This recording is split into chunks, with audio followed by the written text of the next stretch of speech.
大家好啊，讀你聽嘅時間，今日繼續讀 Michael Lewis 嘅 Liar's Poker 啦，讀到第10節，呢一節呢就叫做 How can we make you happier？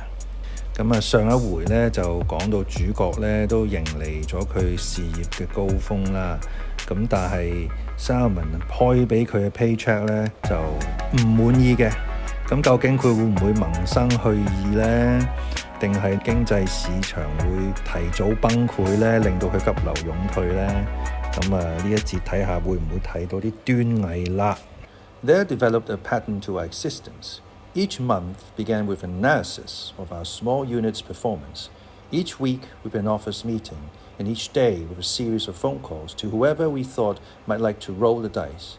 Dash Revlon beat me to our desk each morning by at least an hour. He had this idea that his bonus might suffer if the boss caught him away from his telephone. He was quite mistaken. The bosses rightly cared far more about how much money we squeezed from our customers than how much time we spent squeezing. Nevertheless, Dash was shocked I had the audacity to arrive after 7:45 a.m. and would occasionally broadcast my arrival over the hoot and holler.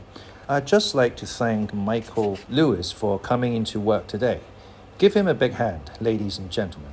Then we'd lapse into what I can only describe as a stream of consciousness communication, when we weren't talking about his future, or how to beat the market, or the fate of Salomon Brothers, or how to educate the 3 geeks who now work for us. We jabbered at each other like Jewish mothers. It was typical of social conversation on the trading floor. Dash, saw a painting on Sotheby's today. Might buy it. Me, where did you get that suit? Dash, where's the yen? Me, can I borrow your Atlantic Monthly? Dash, I bought it in Hong Kong. $400. Cost $800 here. Me, who's the artist? Dash, yeah, but give it back or you're dead. Me, are they going to pay us at the end of the year? Dash, Michael, do they ever pay us at the end of the year? On one day late in the second year, September 24th, 1987, the pattern was unexpectedly broken. True, Dash huddled for privacy in his usual tuck position. True, I was waiting for him to emerge with his usual payload so I could tell him yet another tasteless joke about Preston Ronbo. But I never got my chance. For as I waited, someone shouted, "We're in play!" Dash, finger in air, absorbed in the art of selling bonds. Didn't hear a thing. I checked my news screens. If people still rubbed their eyes when they didn't believe what they were seeing, that's what I would have done. News were flashing across that Ronald O. Perelman, the 5'4" husband of a New York gossip columnist, the notorious hostile raider who had lately conquered the cosmetic firm Revlon, was making a bid to buy a large chunk of Salomon Brothers. His financial backer was Drexel Burnham, and his advisors were Joseph Perella and Bruce Wasserstein from First Boston. It was the first time Wall Street had turned and attacked the zone. All of a sudden, my telephone board looked like a clear night in the Rockies. Lights twinkled and pulsed. The customers were calling, ostensibly to express their condolences that our firm was about to be stormed and mutilated by a heartless predator. Theirs was a hollow-sounding concern, however. They only wanted to gawk, the way people do who gather around the scene of an accident and stare at the twisted metal and trembling victims. More than a few were thinking that big, bad Salomon Brothers had finally met a force in the market that was bigger and better still, amused that that force happened to be a leading purveyor of ladies' cosmetics. My Frenchman was wittily unmoved. Soon you'll be offering free lipstick samples with every purchase of bonds more than $1 million, which means I will own a lot of lipstick, he said, then hung up. Why was the lipstick merchant coming after us? The most intriguing answer was that it wasn't his idea. Perelman's bid could easily be seen as a hate bomb lobbed at John Gutfreund by Drexel's junk bond king and Perelman's true backer, Michael Milken. Milken often lobbed hate bombs at people who treated him badly, and Gutfreund had treated him badly. In early 1985, Milken had visited our offices for a breakfast meeting with Gutfreund. It started with Milken growing angry because Gutfreund refused to speak to him as an equal. It ended in a shouting match, with Milken being escorted from the building by a security guard. Gutfreund subsequently cut Drexel out of all Salomon Brothers bond deals. Then Drexel found itself at the center of the largest SEC investigation ever. Rather than send flowers, a Salomon Brothers managing director mailed to Milken's clients copies of legal complaints filed against Milken by 3 other clients. The relationship between Salomon Brothers and Drexel Burnham was, in September 1987, rightly regarded as the worst between any two firms on Wall Street. Milken spooked Gutfreund. For all of his worldly ambition, Gutfreund remained remarkably parochial and introverted. That's why, for example, it never occurred to him that anyone would manage his London office but Americans. We weren't business people, and we hadn't seized the opportunity to diversify when we were strong. We really never knew how to do anything more than trade bonds. No one at Salomon had ever created a substantial new business, with the exception of Louis Ranieri, and he had eventually been buried for his troubles. Milken, on the other hand, had built the biggest new business on Wall Street directly adjacent to our own, and his goal was to usurp Salomon's position in the bond markets. Whatever Gutfreund said one of my colleagues much nearer to Gutfreund than I, he always thought just one firm was capable of deballing Salomon Brothers, of taking over our franchise, Drexel. He wasn't worried about the white shoes at Morgan Stanley because he thought our competitive drive was that much stronger. But Drexel is tough like us, and Henry was predicting a long-term decline in the credit quality of corporate America. They were all turning to junk. That meant our client base was drifting toward Drexel. But it wasn't only our clients. Our employees defected to Drexel at an alarming rate. At least a dozen former Salomon Brothers traders and salespeople staffed Milken's 85-man Beverly Hills junk bond trading floor, and many more worked for Drexel in New York. Every month or so, another bond trader, salesman, or research analyst walked off the side of the New York trading floor and announced to management he was leaving for Drexel. How did Salomon management respond? Put it this way, says one who did. You weren't allowed back out on the trading floor to collect your jacket. The defections to Drexel were, not surprisingly, self-perpetuating. Reports of the magical sums of money to be made working for Michael Milken trickled back into Salomon and made us drool. One Salomon middle executive left to join Milken in Beverly Hills in 1986. In his third month on the new job, he found an extra $100,000 in his weekly paycheck. He knew it wasn't bonus time. He assumed Drexel's accountants had made a mistake. He told Milken, "No," said Milken, "it is no mistake. We just want to let you know how happy we are with the job you are doing." Another former Salomonite told of his first bonus with Michael Milken. Milken handed him several $1 million more than he expected. He had grown accustomed to Salomon Brothers' bonus sessions, where he had rarely got more than he expected.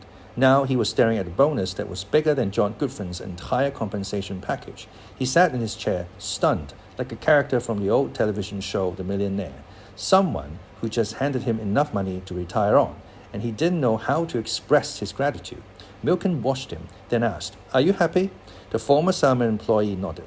Milken leaned forward in his chair and asked, "How can we make you happier?" Milken drowned his people in money. The magnificent stories had many of us at Salomon hoping for a telephone call from Milken. It also bred loyalty on his Beverly Hills trading floor. Milken, at times, seemed to preside over a cult.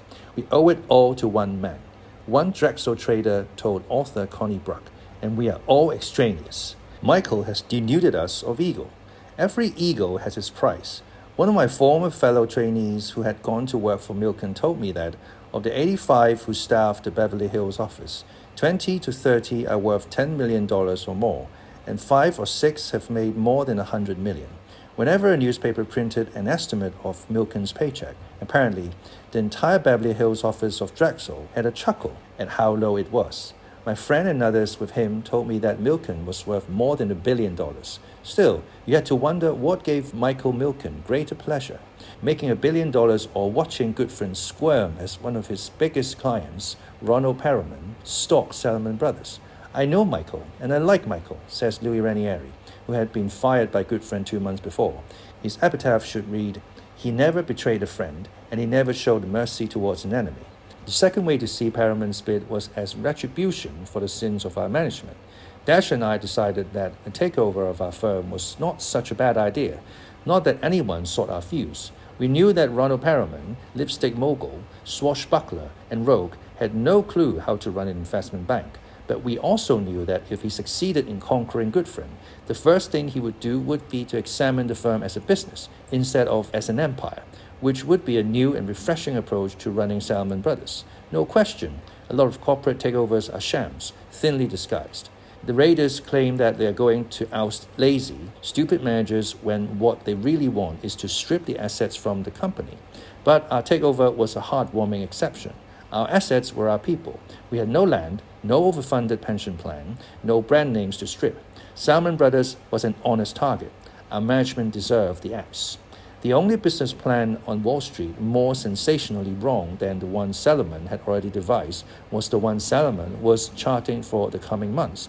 We had the temperament and wisdom of the Lebanese taxi driver. We had our foot slammed down either on the accelerator or on the brake. We knew no moderation and had no judgment. When we had decided we needed more space in New York, did we, like mortals, slip quietly across the street into larger offices? No, we began construction with real estate developer Mort Zuckerman and Columbus Circle of the biggest, most expensive real estate project to date in Manhattan. Susan Gutfreund ordered a box of glass ashtrays with the design of our future palace etched into the bottoms. We would eventually bail out of the project at a cost of $107 million. She kept the ashtrays.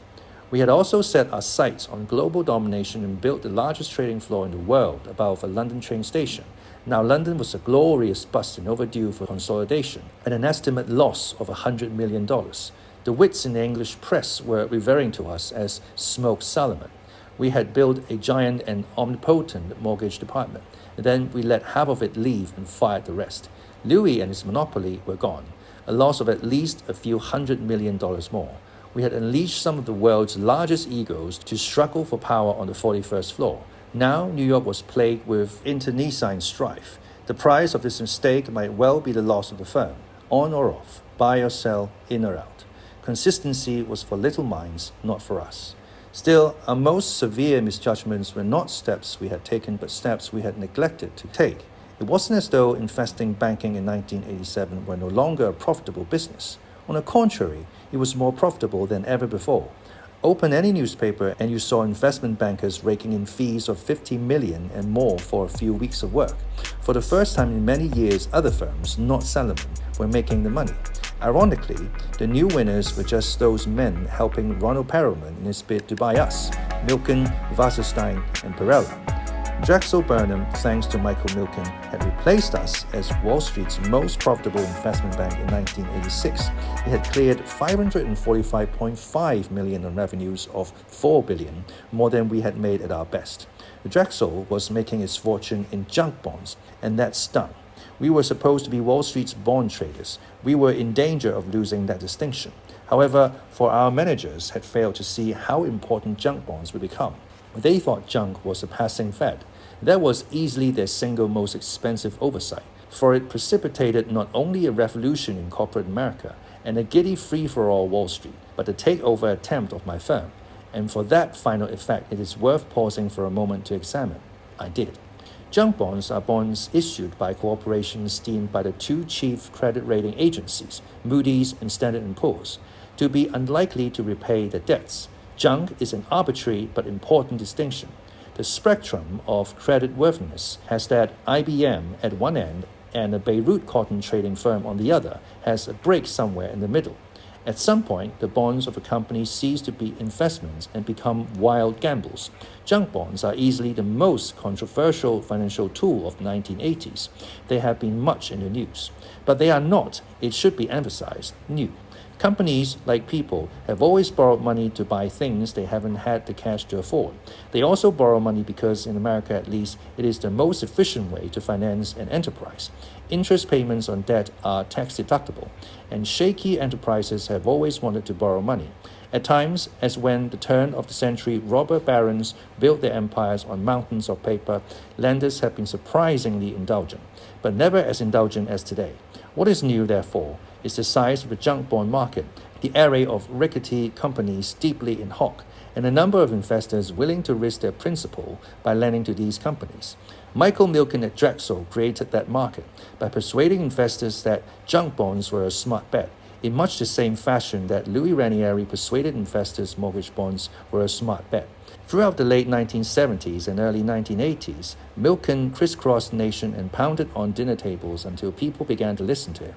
Mortgage and junk made it easier to borrow money for people and companies previously thought unworthy of the funds. Or, to put it the other way around, the new bonds made it possible for the first time for investors to lend money directly to homeowners in shaky companies. And the more investors lent, the more others owed. The consequent leverage is the most distinctive feature of our financial era. In her book, The Predator's Ball, Connie Bruck traced the rise of Drexel's junk bond department.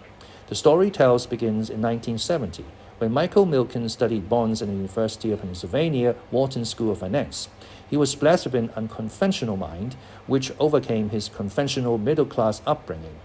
At Wharton, he examined fallen angels, the bonds of one-time blue-chip corporations now in trouble. At the time, fallen angels were the only junk bonds around. Milken noticed that they were cheap compared with the bonds of blue-chip corporations, even considering the additional risk they carried. The owner of the portfolio of fallen angels, by Milken's analysis, almost always outperformed the owner of a portfolio of blue-chip bonds.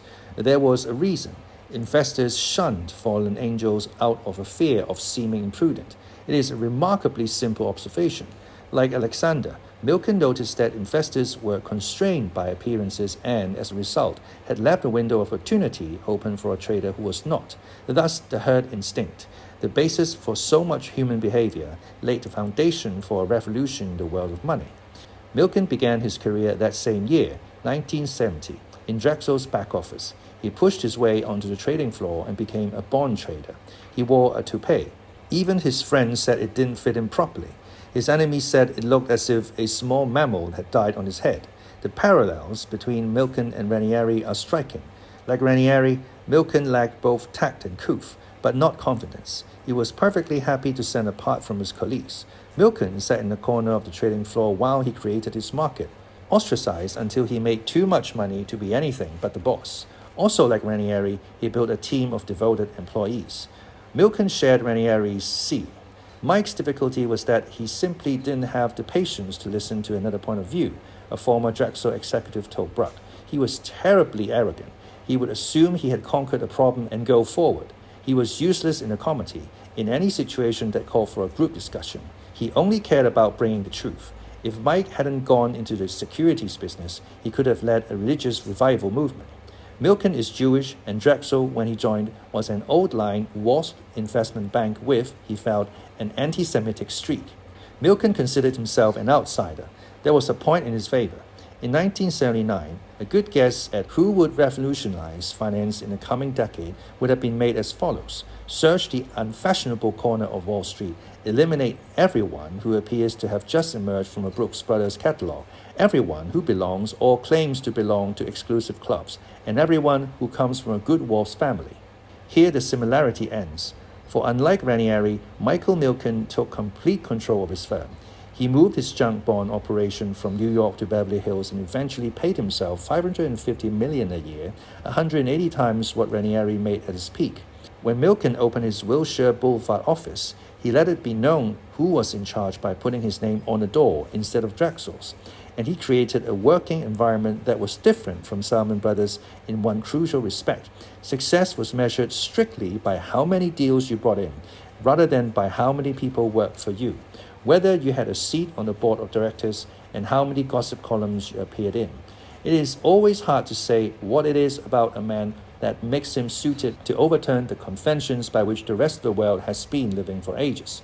In Milken's case, it is especially difficult because he's almost neurotically private and offers no helpful insights into his character to would-be biographers, other than the business he does. My view is that he combined two qualities that were, at the time of his ascendancy, regarded as mutually exclusive. They certainly did not coexist within Salomon Brothers in the early 1980s. Milken possessed both raw bond trading skills and patience with ideas. He had an attention span.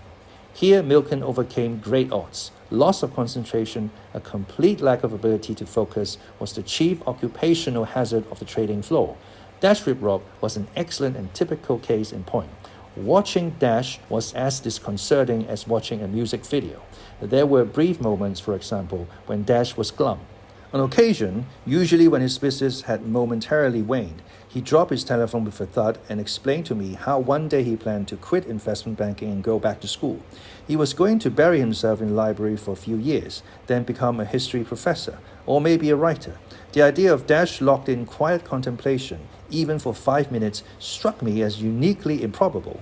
And these conversations of ours would end with my trying to say so and his not listening because he was bored and wanted to change the topic.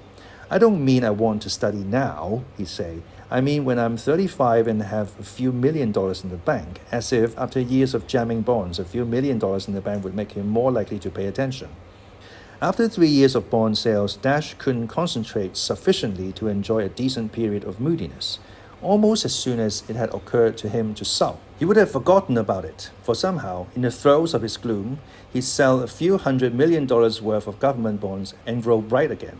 Yeah, Mikey, he'd shout as he scribbled a sales ticket.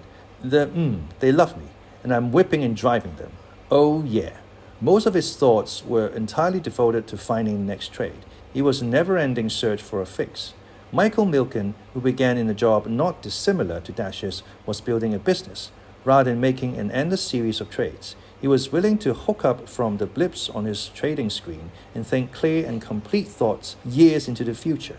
Would a certain microchip company survive for 20 years to meet its semi-annual interest payments? Would the U.S. steel industry survive in any form? Fred Joseph, who became CEO of Drexel, listened to Milken on the subject of corporations and thought he understood credit better than anyone in the country. As a byproduct, Milken came to understand companies. Companies had long been the domain of commercial bankers and the corporate finance and equity departments of investment banks. They hadn't been subjected to the mental processes of a bond trader. We at Salomon, as I have said, relegated the equity department to a corner in our basement. Many of our bond traders thought of our corporate finances as administrative assistants. Their pet name for the corporate finance department was Team Xerox. Anyone who might have seen what Milken saw never reached a position to do anything about it. That was a great shame, because it left us blind to a prize within our reach. Thinking like a bond trader, Milken completely reassessed corporate America. He made 2 observations. First, many large and seemingly reliable companies borrowed money from banks at low rates of interest. Their creditworthiness had but one way to go: down. Why be in the business of lending money to them? It didn't make sense. It was a stupid trade. Tiny upside, huge downside. Many companies that had once been models of corporate fatality subsequently went bust. There was no such thing as a riskless loan. Even corporate giants are felled when their industries collapse under them. Witness the entire U.S. steel industry. Second, 2 sorts of companies could not persuade risk-averse commercial banks and money managers to lend them so much as the time of day. Small new companies and large old companies with problems. Money managers relied on the debt rating agencies to tell them what was safe, but the rating services, like the commercial banks, relied almost exclusively on the past, corporate balance sheets and track records, in rendering their opinions. The outcome of the analysis was determined by the procedure rather than the analyst. This was a poor way to evaluate any enterprise, be it new and small or old, large and shaky. A better method was to make subjective judgment about the character of management and the fate of their industry.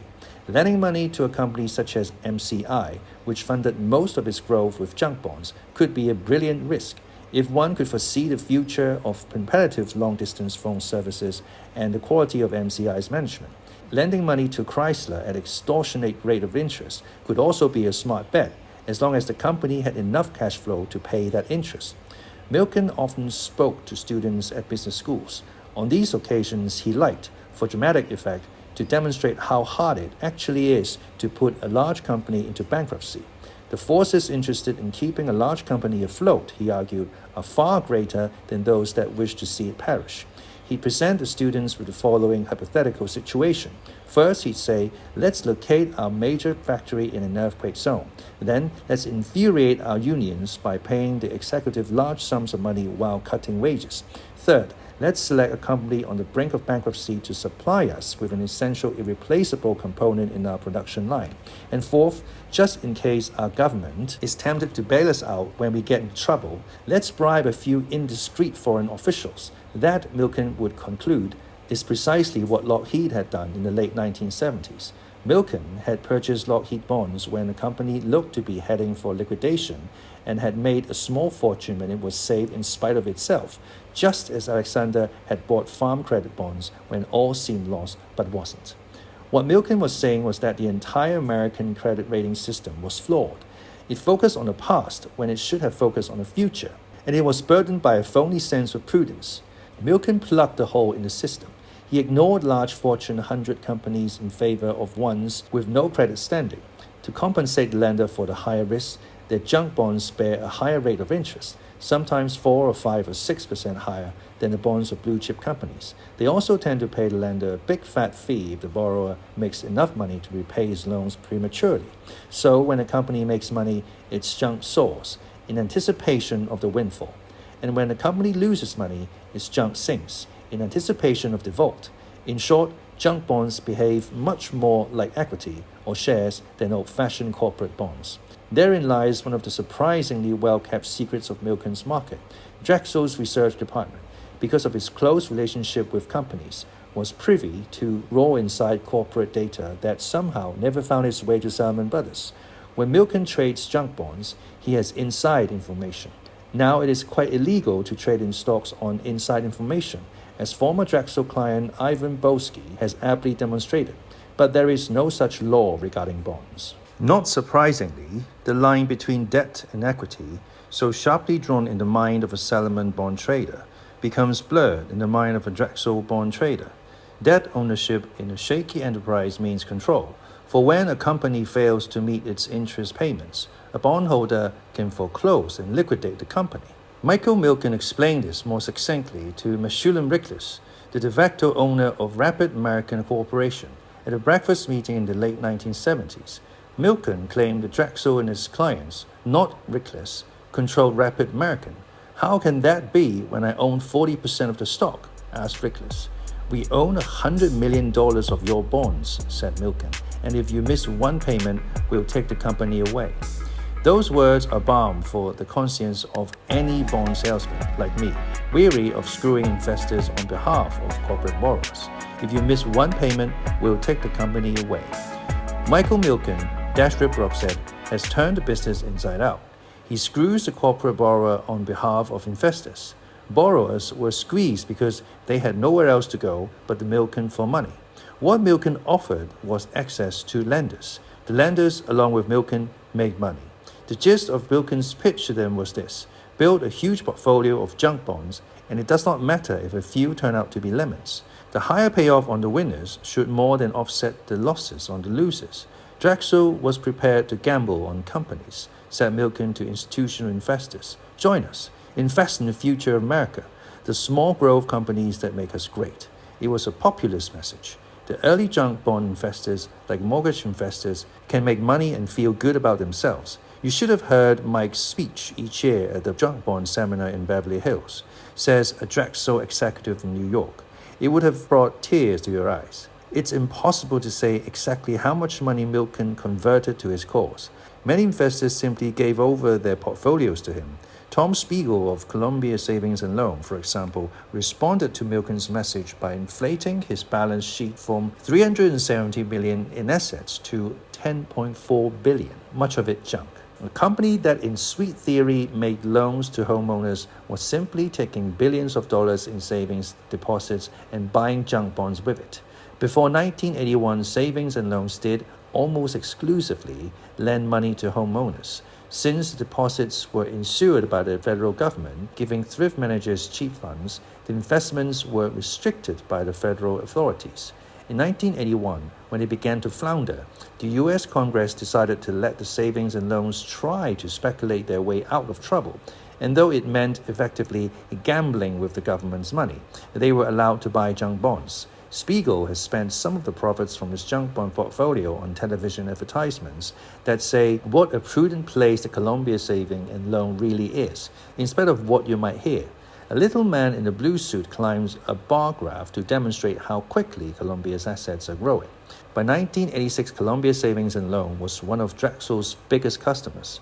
Tom Spiegel's salary was $10 million, making him the highest paid of America's 3,264 thrift managers.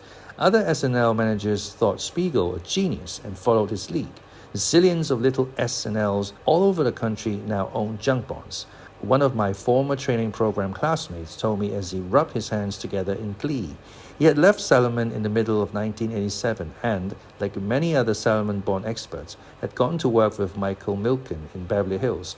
Herein, funnily enough, lies one of the chief reasons why Salomon Brothers did not rush into the junk bond market when the opening presented itself in the early 1980s or succeed in it later on.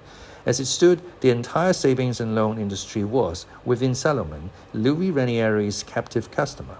Had Salomon become big dealers in junk bonds, Bill Foote, the head of corporate bonds, would have demanded equal access to savings and loans. Louis Ranieri feared losing his grip on Salomon Brothers' saving and loan customers and found a couple of ways to foil the small, fledgling junk bond department created by Foote in 1981. In 1984, our two-man junk bond department spoke at a Salomon Brothers seminar for several hundred savings and loan managers. They had been invited to address their thrifts by the mortgage department. But after their 3-hour presentation, Ranieri rose to deliver the closing address. The customers, of course, hung on his every word. As I've said, they viewed Louis as their savior. But there are 2 things you absolutely should never do, said Ranieri. And the first is buy junk bonds. Junk bonds are dangerous. Of course, he might have believed it. In the end, however, the thrifts did not. And Ranieri's objections served only to discredit Salomon's junk bond department and drive the thrifts into the arms of Drexel. And Bill Foote's people were livid about being humiliated before such an important audience. It was sort of like being invited to dinner and find out you're the dinner, says one former Salomon junk bond man. The same 2-man team of junk bond specialists spent 6 months crossing America making presentations to individual S&L managers.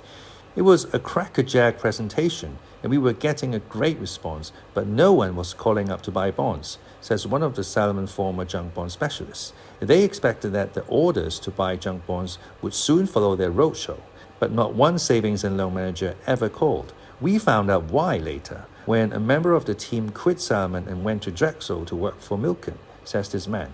The customers told him that one of Louis' salesmen had been right behind us telling the thrifts not to believe us. It says a great deal about the lack of leadership on the 41st floor that the mortgage department got away with this little stunt, but such was the state of our corporation.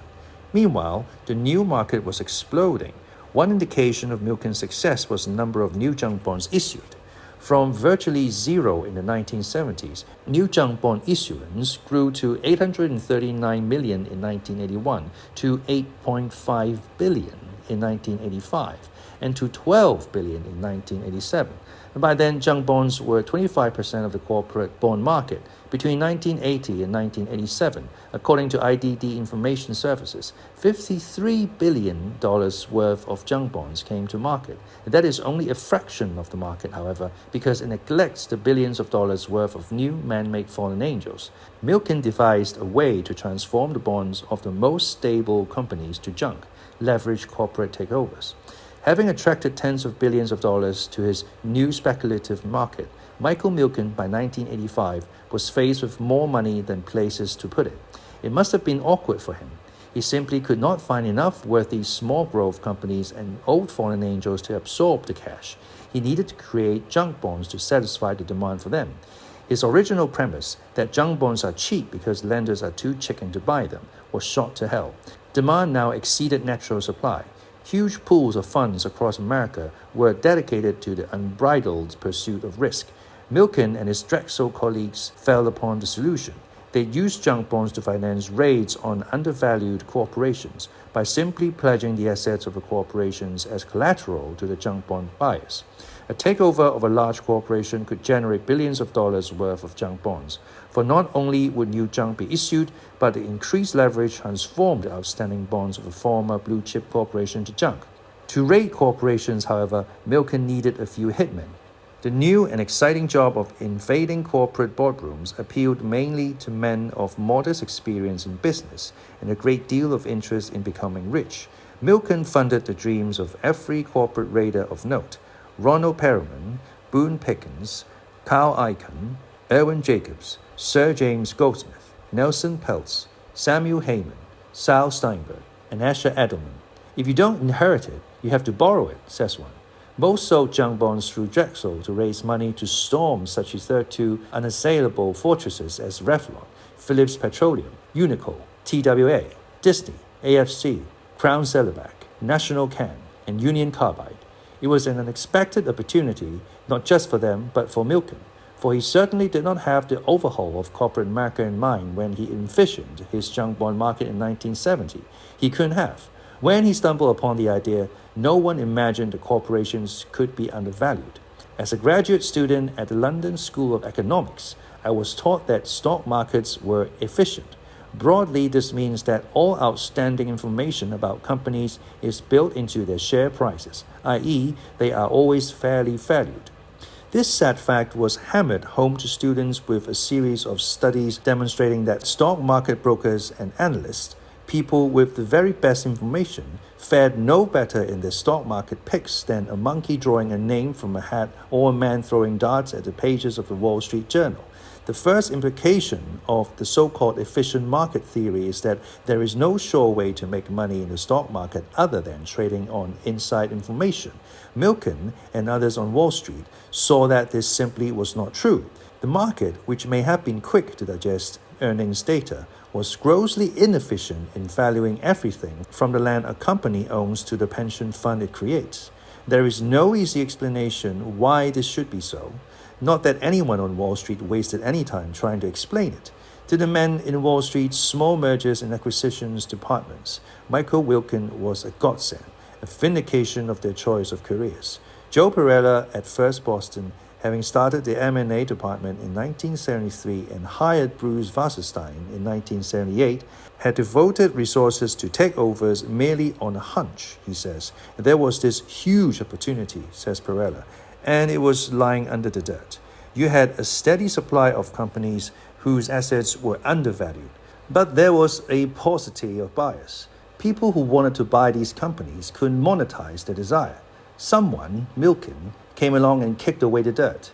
Now anyone with a 22% stamp can make a bid for a company.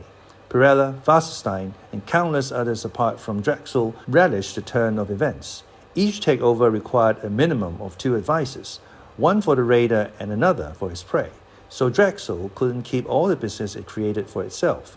Most deals involved 4 or more investment bankers, as several buyers competed for the price. The raiders were the stone dropped into the still pond, and they sent ripples shooting across the surface of corporate America. The process they began took on a life of its own. Managers running public companies with cheap assets began to consider buying the companies from the shareholders for themselves. They put themselves in play. And then finally, Wall Street investment bankers became involved in what Milken had been quietly doing all along, taking big stakes in the companies for themselves. The assets were cheap. Why let other people make the money? So the takeover advisory business was all of a sudden shot through with the same conflict of interest I face every day selling bonds.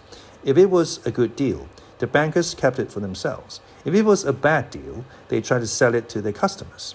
There was, in other words, plenty of work to go around. Mergers and acquisitions departments mushroomed across Wall Street in the mid-1980s, just as bond trading departments had mushroomed a few years before. There was a deep financial connection between the two. Both drew heavily on the willingness of investors to speculate in bonds.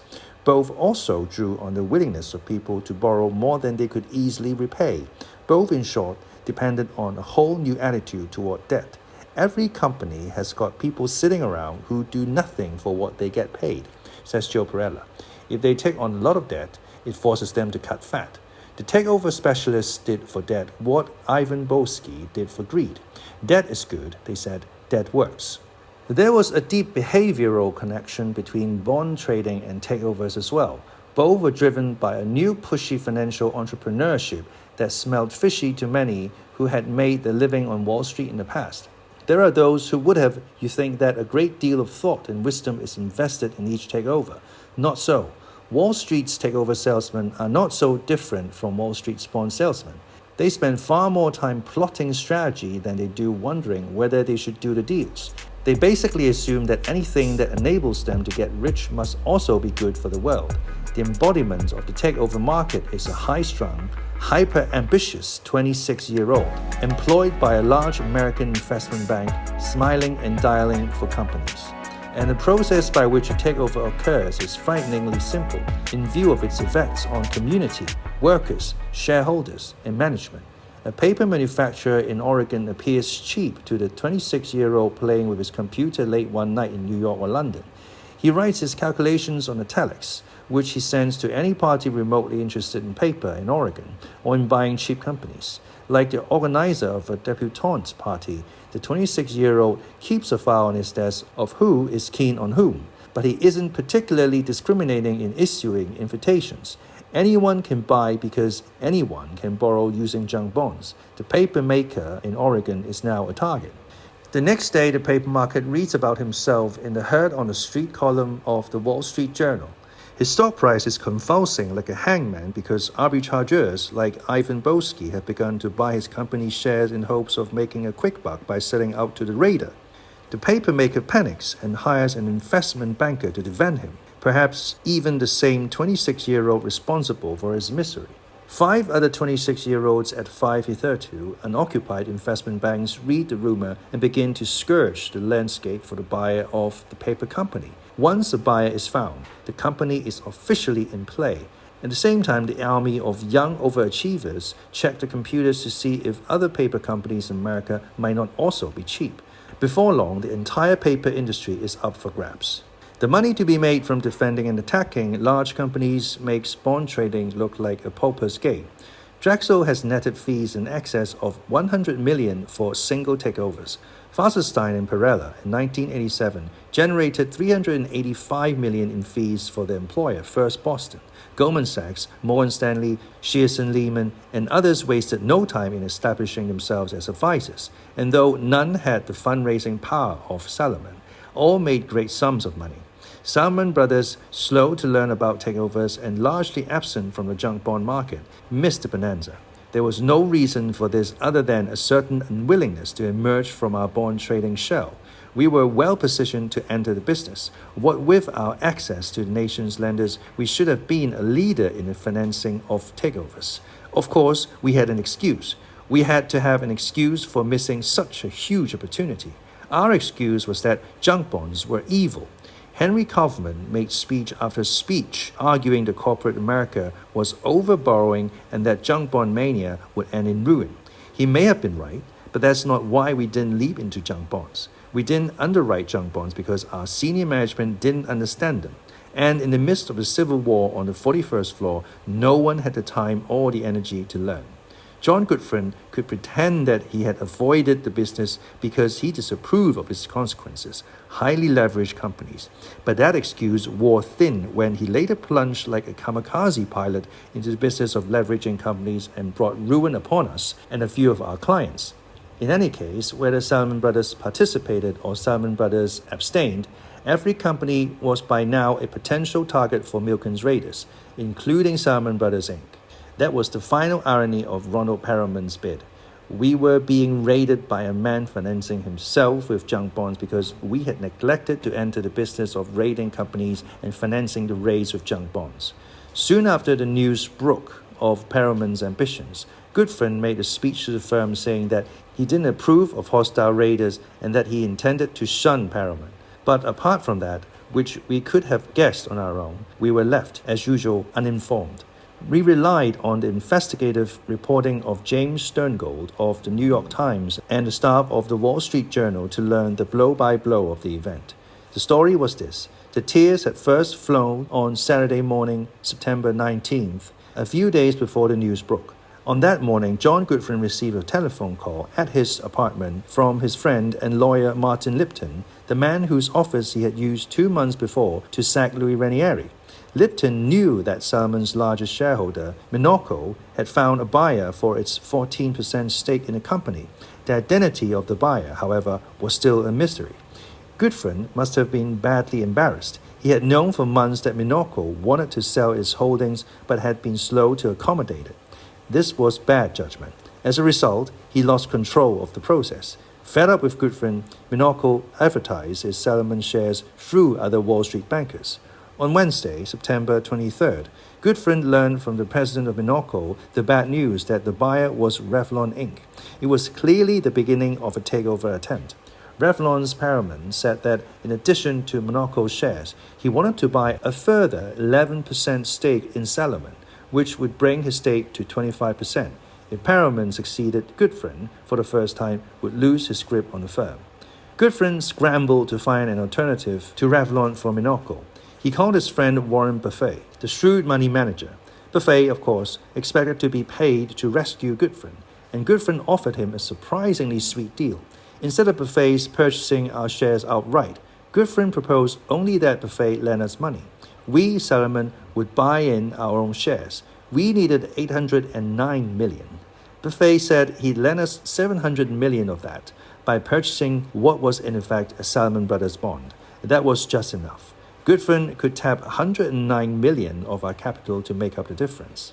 Investors around the world envied Warren Buffett, for he had it both ways. His security, known as convertible preferred, bore an interest rate of 9%, which was in itself a good return on his investment. But in addition, he could trade it in at any time before 1996 for Salomon common stock at $38 a share. In other words, Buffett got a free play over the next 9 years in the shares of Salomon. If Salomon Brothers continued to falter, Buffett would take his 9% interest and be content. If somehow Salomon Brothers recovered, Buffett could convert his bond into shares and make as much money as if he had stuck his neck out and bought our stock in the first place. Unlike Ronald Perelman, who was willing to commit himself to the future of Salomon Brothers by buying a large chunk of equity, Buffett was making only a safe bet that Salomon would not go bankrupt. The arrangement had two consequences. It preserved Gutfreund's job, and it cost us, or rather our shareholders, a great deal of money. Our shareholders, after all, would pay for Buffett's gift. The simplest way to determine its cost to them was to value Buffett's bond. Buffett paid Salomon Brothers $100, or par. I punched a few numbers into my Hewlett-Packard calculator. I reckon that Buffett could sell it immediately for $118. The difference between $100 and $118, or 18% of Buffett's total investment, was pure windfall. That comes to $126 million. Why should Salomon Brothers shareholders foot the bill to save a group of men who had taken their eyes off the ball? That was the first question that crossed my mind and the minds of many of our managing directors. For the good of Salomon Brothers, explained Gutfreund, I was shocked, Gutfreund said of Perelman's bid. Perelman was just a name to me, but I felt that the structure of Salomon Brothers, in terms of our relationships with clients, their trust and confidence, would not do well with someone deemed to be a corporate raider. Except for the first sentence, this statement rings false from beginning to end. Let's take the first part first. Our relationship with clients hadn't suffered from having a South African as a shareholder. Why should it suffer from an association with a hostile raider? I don't care to dwell on the morality of either epithet or hostile takeovers, but at the very minimum, it must be agreed. The former is at least as dangerous to be associated with as the latter. Our business may even have benefited from an association with a hostile raider. Corporations fearing raids, when they saw our backers, might well have kept us on retainer, just as they kept Drexel Burnham on retainer, as a sort of protection fee. Once Perelman was a major shareholder, we could credibly promise to keep him, off the backs of others. Perelman, I'm sure, was perfectly aware of this synergy when he contemplated buying into an investment bank. Second, for a man on Wall Street to refer to Ronald Perelman in September 1987 as just a name to me is absurd. Everyone knew who Ronald Perelman was. Christ, I knew who Ronald Perelman was before I started work at Salomon Brothers. From virtually nothing, he had amassed a fortune of $500 million, and he had done it by raiding companies with borrowed money and firing bad management. Gutfreund no doubt knew that his days were numbered if Perelman gained control of Salomon Brothers, and if by some miracle of oversight he did not, he learned quickly when he met with Perelman at the Plaza Athenae Hotel in New York on September 26th. The amazing rumors circulated in the managing director's dining room on the 42nd floor that Gutfreund's replacement would be Bruce Wasserstein.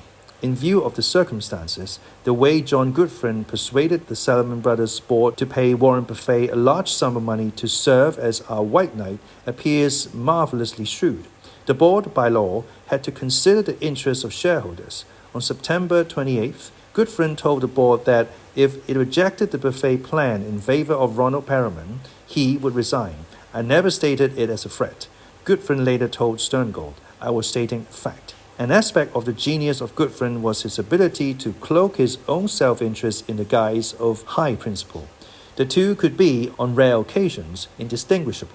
It is possible, even probable, that John Gutfreund felt genuinely appalled by the financial tactics of Ronald Perelman. He is a feeling man, and no doubt he delivered his statement with the conviction of a preacher. He was magnificently persuasive, but he was risking nothing by laying his job on the line. He had nothing to lose and everything to gain. Once Perelman acquired his stake, Gutfreund would have been fired before he had a chance to resign.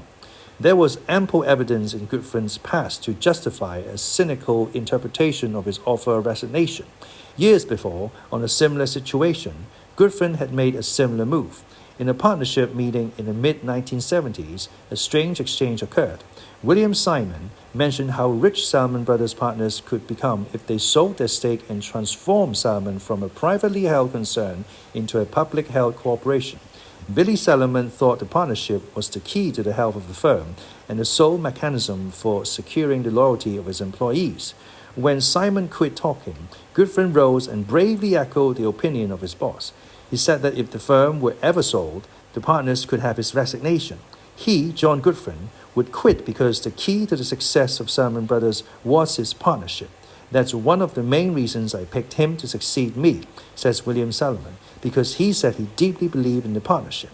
Once he gained control and had the largest stake in the company, however, Gutfreund had a change of heart. In October 1981, 3 years after the reins had passed into his hands, he sold the firm for $554 million to the commodity dealer Fibro. As he was chairman, he made the most money from the sale, about $40 million. He said the firm needed the capital. William Salomon disagrees. The firm had more than enough capital, he says. His materialism was disgraceful. Nevertheless, Gutfreund's threat to resign swayed the board members of Salomon Inc. It diverted their attention from the simple economics of the situation, which weighed overwhelmingly in Perelman's favor, and toward the social responsibility of Salomon Brothers. Besides, most of them had been appointed to their posts by Gutfreund and were his friends. After 2 hours, they decided to accept Gutfreund's proposal. Warren Buffett made his investment, Gutfreund kept his job, and Perelman kept his money in his pocket. Life in our firm almost returned to normal for a few weeks, but a fundamental question about Salomon Brothers had been raised. We all knew our firm was badly managed. But was it so badly managed that even a buccaneer like Perelman could hope to improve its condition? Actually, another question was more likely on the minds of the big swinging of the 31st floor. People who for so long had viewed money as the measure of success were bound to envy not only Perelman but Wasserstein, Perella, and Milken, especially Michael Milken. The question of the day on 41st was, how come he makes $1 billion and I don't? This question drives us right to the center of what has happened in financial America over the past few years. For Milken, not Salomon Brothers, had made the biggest trade of the era. That trade was, of course, the buying and selling of corporate America. Salomon had missed the grand shift in his own business from trading bonds to trading entire industries. 好，呢一節就講到嚟呢一度。呢一節主要都係講 Salomon Brothers 由盛轉衰嘅原因啦，就係因為佢哋 miss out 咗 junk bond 嘅 market 啦。而點解 miss out 呢個 junk bond market 呢？就係因為 Salomon Brothers 嘅內部管理層嘅內鬥啦、權力鬥爭啦，同埋作者認為 John Gutfreund 呢實在係領導無方。